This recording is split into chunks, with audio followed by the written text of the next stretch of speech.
You want to start making money, right?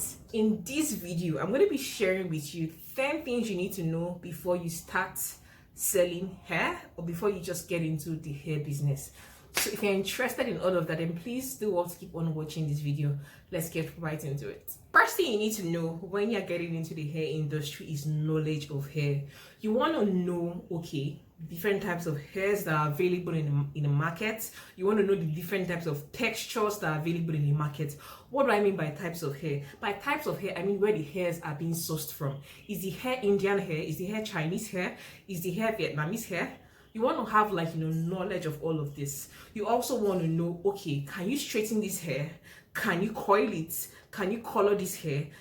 You really want to know if the hair which you're going to be selling, you want to just see hair and know, okay, this is good quality and this is bad quality hair. Like you need to have knowledge of that, and it takes a while to actually do that.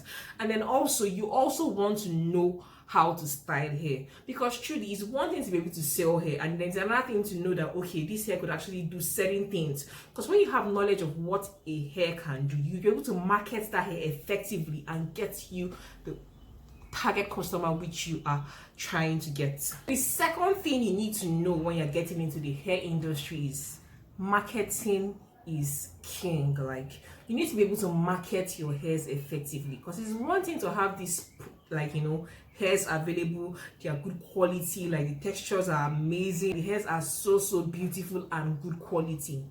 But then another thing is test the kind of customers that can afford to pay you the value of the hair.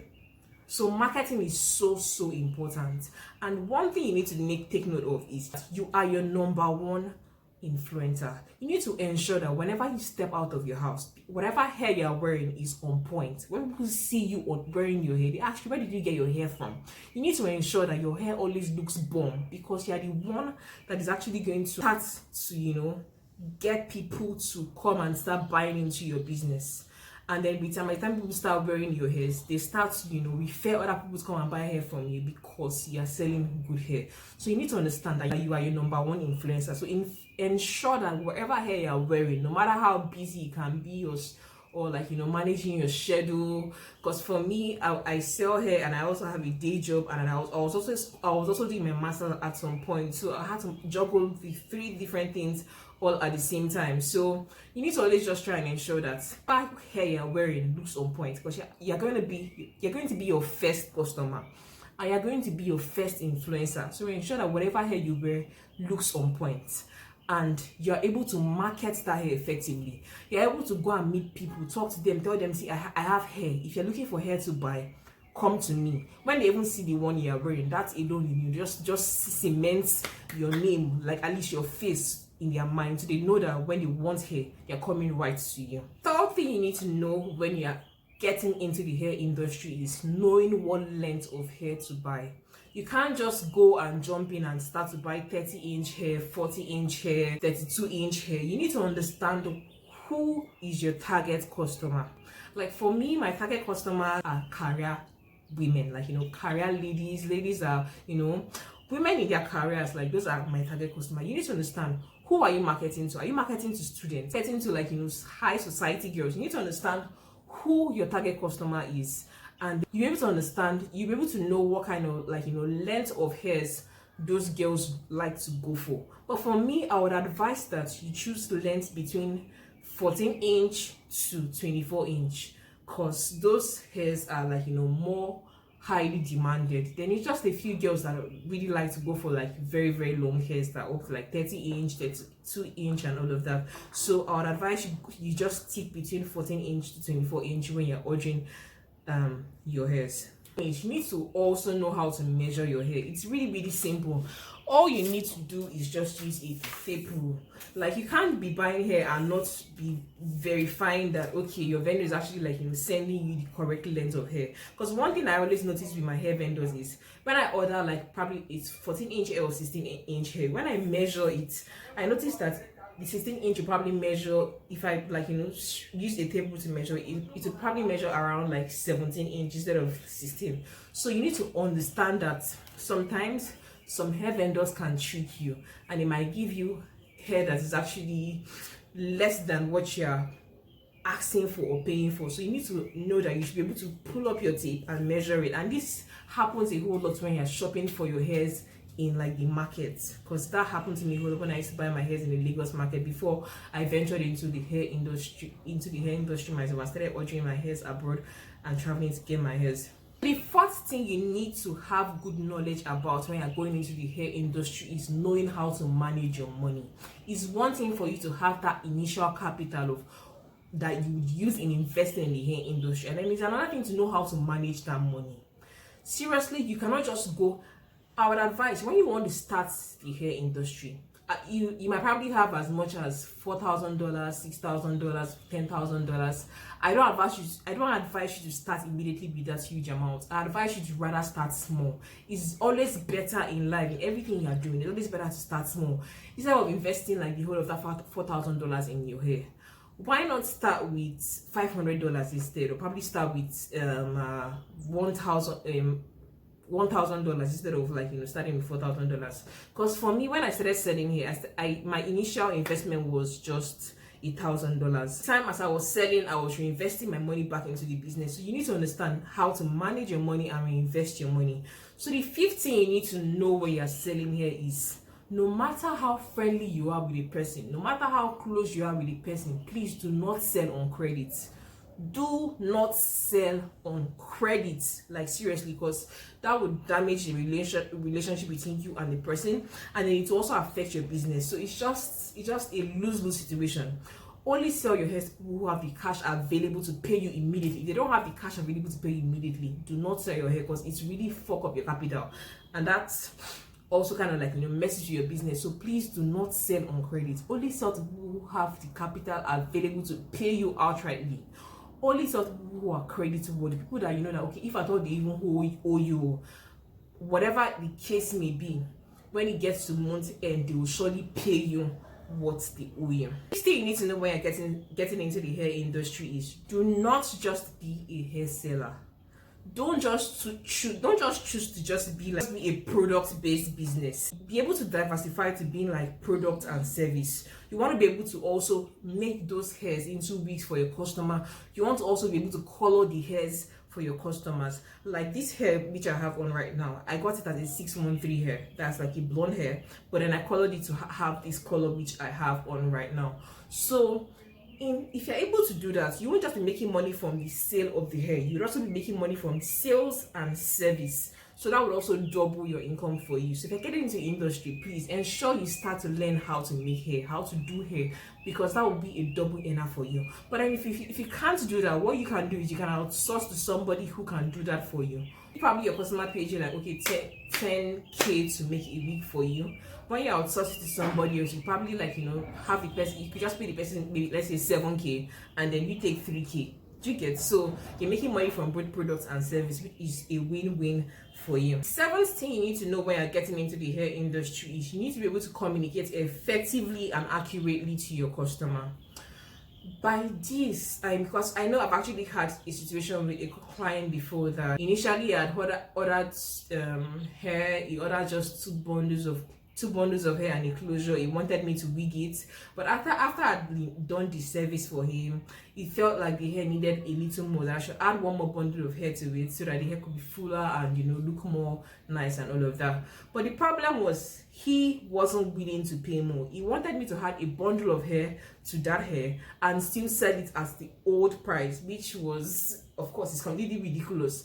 But then I think I communicated to him and told him that if I'm adding one more bundle to this hair, the price is going to go up. So after I rendered the service and told him, okay, I told him the new price, he couldn't. What he started doing was, he started referring me to websites like Jumia where they sell hair for 3,000 naira, and I'm beginning to wonder, nigga, I told you this hair will cost you a minimum of 40K, 50K, and now you're referring me to places where they sell wigs for 5,000 naira, 10,000 naira. Like, you need to understand that these hairs are different. So in order to avoid situations like that, ensure that you communicate effectively and accurately. Always break it down to your customer. Okay, this is what the hair is going to cost you. This is what each bundle costs. This is what the closure costs. This is what wigging this hair costs. This is what coloring this hair costs. So avoid confusions in the future. So communicate effectively with your customers. That would save your ass. The eighth thing you need to know when you're getting into the hair industry is, do not use borrowed money to start this business. Like if you have to borrow money to start this business, do not borrow so much. Don't go beyond 150,000 naira. That's like $500. Like, do not go anything above that. If you're gonna start with your own money. If you have to probably, like, save, sacrifice certain things that you would normally, like to purchase, just save your money. I advise you, when you're going into business, do not start with another person's money. Start with your own money. At least knowing fully well is your money, you wouldn't want to do anything that will make you lose your money. So please start with your money. Don't start with borrowed funds. Start with your own money.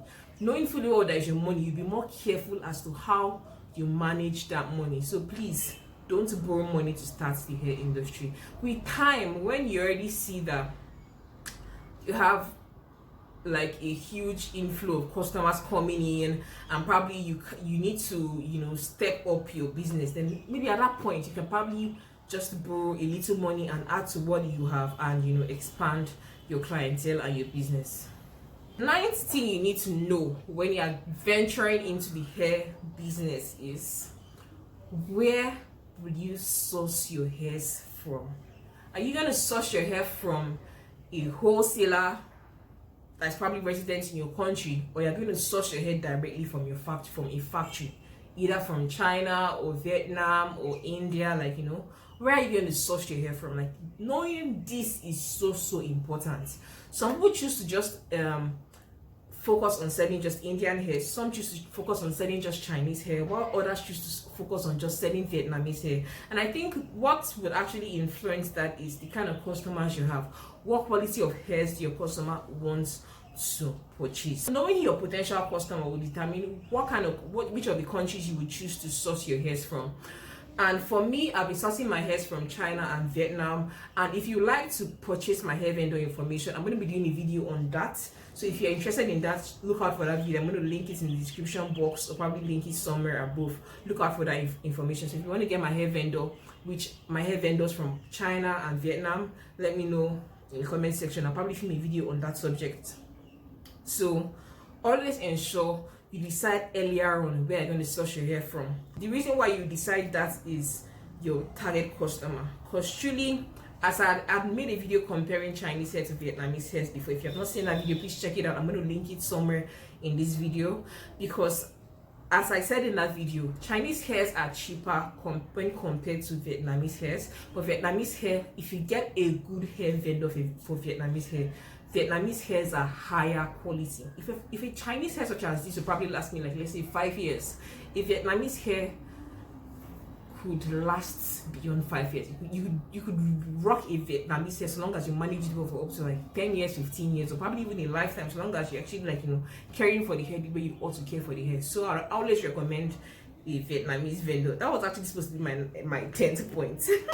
I'm just going to end this video up with my 10th point, which is ensure you choose quality over quantity. Because the truth is, as much as you might choose to sell hairs that are very, very affordable, but the thing is, when you're selling something that is not of good quality, are you going to have repeated customers? And as much as you find very cheap hairs available in China, yeah, the hairs, Chinese hair, if you get a good vendor like I have gotten, the hairs are good quality. You can color them, you can bleach them, you can straighten them, you can curl them, so long as you know how to do it and what products you use when you're actually doing it.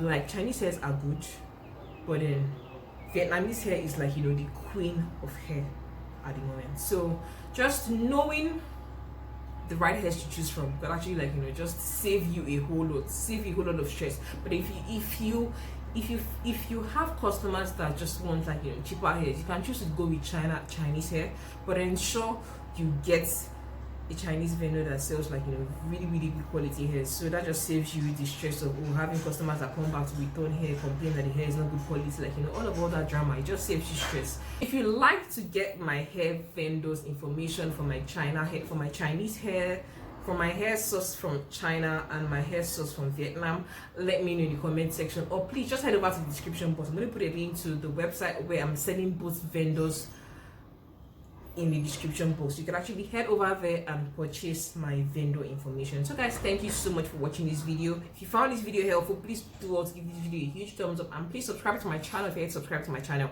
And don't forget to check out my other videos concerning hair so that you are better informed when you are going into the hair industry. I love you, and I'll catch you in my next video. Bye guys.